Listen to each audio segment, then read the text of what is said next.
Joining us now from Phoenix, Arizona is broadcaster and commentator Josh Bernstein. Josh, thanks so much for joining us. What do you make of this new theory the left is pushing? Look, I think the bottom line is President Trump has joked about 2028. And of course, they don't see that as a joke. That, it feeds into their dictator narrative, if you will. But the reality is that he will be leaving office as a successful president, one of the most successful presidents in history. And they're very upset about the fact that we are removing their illegal voter base. That's exactly what's happening here. That's why they don't want the census to not count them. They want, we want it to just count American citizens. They want it to account everyone, including the illegal aliens, so that they can, of course, manipulate districts and gain more House seats. We're understanding of the nature of their game. And now, thankfully, this administration is doing what it promised in regards to immigration. And I think it's great. I think that they are getting rid of a lot of these people that perhaps would commit future fraud in elections and be voting in elections when they're not U.S. citizens. So I think it's great. I want to talk to you about ICE and the protests around ICE in just a moment, but I want to talk to you first about Joe Biden's former physician, Dr. Kevin O'Connor. He's pleaded the fifth, of course, that is the right to remain silent to avoid self-incrimination, in a closed-door House hearing, refusing to answer multiple questions about Joe Biden's health. He cited medical confidentiality and an ongoing DOJ probe, fueling claims, of course, of a cover-up. But he was asked, were you ever told to lie about the president's health? Did you ever believe that President Biden was unfit to execute his duty? And we didn't really get an answer. I mean, what do you make of this? Well, what I make of this is that James Comer ought to do an immediate request to the Department of Justice to have him in contempt, criminal contempt, and of course, meet the same exact situation that Peter Navarro and Stephen Bannon had to deal with, which was 2 counts of criminal contempt, an indictment, a conviction, and 4 months in jail and imprisonment. And that's exactly what this doctor should have, because for him to go and say what he said, I understand the Fifth Amendment and everything else, and you don't have to be compelled to testify. But then again, you should be held in contempt and you should then go to jail for not testifying. That's exactly the same exact treatment that Stephen K. Bannon and Peter Navarro had to suffer from. So why can't Dr. O'Connor do the same?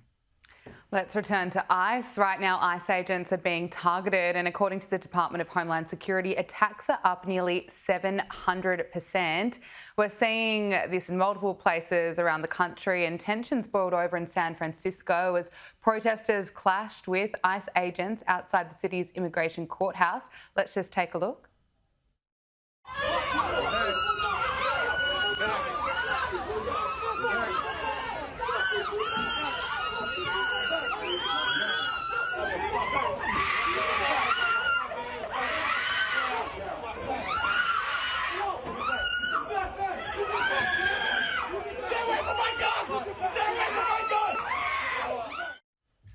ICE agents and other federal law enforcement officers were targeted in at least 2 ambushes in Texas in recent days, and the President, Donald Trump, has blasted these attacks and has called for long jail sentences for those involved.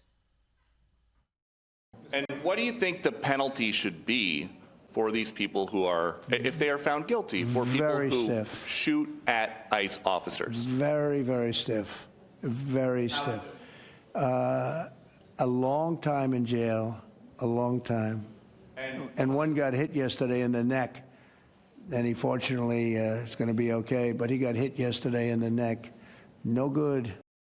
Donald Trump also made the point that when masked protesters swarmed Harvard University, there was no outrage, but a patriotic ICE agent wears one for safety, and suddenly that's a big scandal. And of course, that's the Democrat double standard for you. What are your thoughts on what's happening to 2 ICE agents? Well, it's obviously terrible that this is happening to these law enforcement agents. I'll fill in the blanks of what President Trump didn't say. What he's referring to is U.S. Code 181113, which is attempted murder of an ICE officer or a federal officer in general.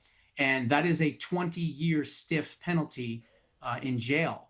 And so when he says very, very stiff, that's exactly what he's talking about. And I believe that's exactly what the Department of Justice is going to put forward for these folks that are attacking ICE officers. An attempted murder charge is 20 years in prison.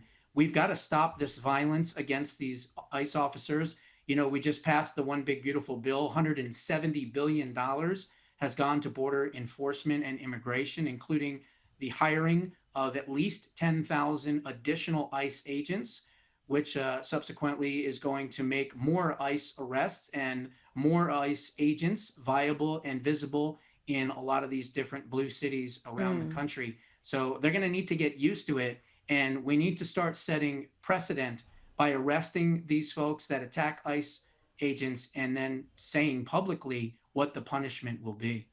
Well, it's interesting, even left-wing outlet CNN were forced to report that it's clear the majority of Americans back Donald Trump's deportation policy and want to see every illegal immigrant deported. Let's look at this. Deport all immigrants who are here illegally, 55% of the New York Times, Marquette 64%, CBS News 57%, ABC News with a slightly different question, 56%. So what you're seeing essentially here is a very clear indication that a majority of Americans, in fact, when they're asked this blunt question, which I believe gets at the underlying feelings, do in fact want to deport all immigrants who are here illegally. There's no arguing with these different numbers because they're all essentially the same across 4 different pollsters. Yet the left are fighting against this. Yeah, it's amazing Harry Enton can keep his job because he is definitely souring some people's minds over there at CNN, the 17 viewers that essentially are still watching that horrible channel.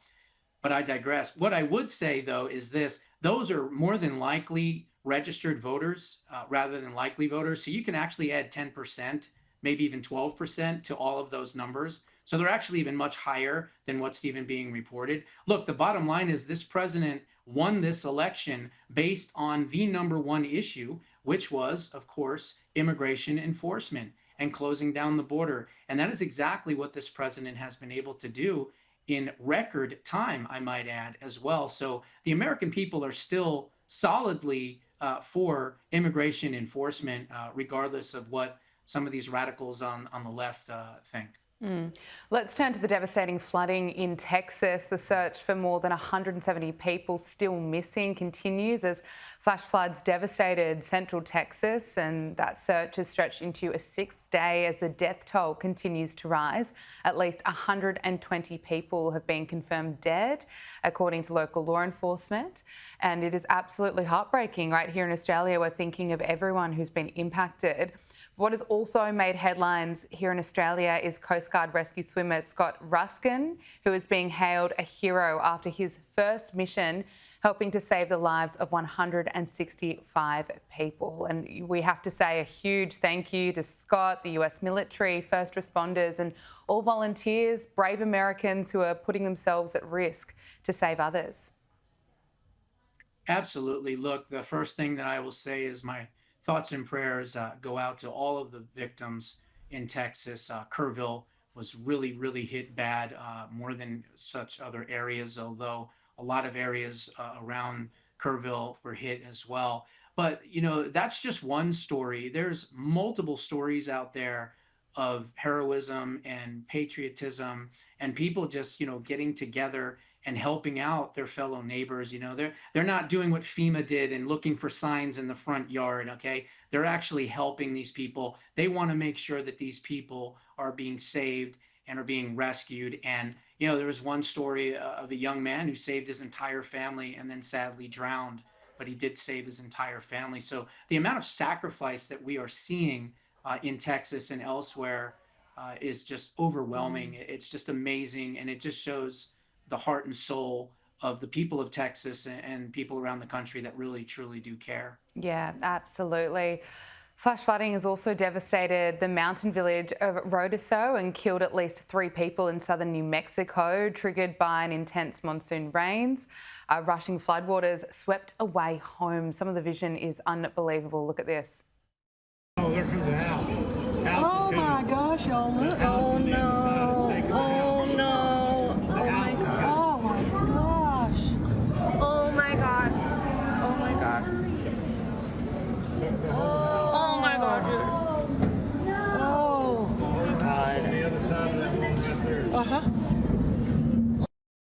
I don't think I've ever seen anything quite like that before. Just want to end on a final note. It's official that the UFC has confirmed President Trump's plan to host a fight on the White House grounds to commemorate America's 250th anniversary. The event is expected to draw 20,000 spectators and will be part of a series of celebrations dubbed America 250. Are you excited about this, Josh?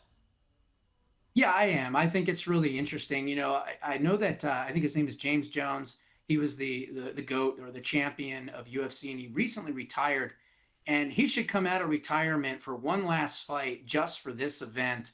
I think that would be spectacular. But look, some people are trying to say, oh, this is the Roman Empire, and this is what happens at the end of the empire and everything else.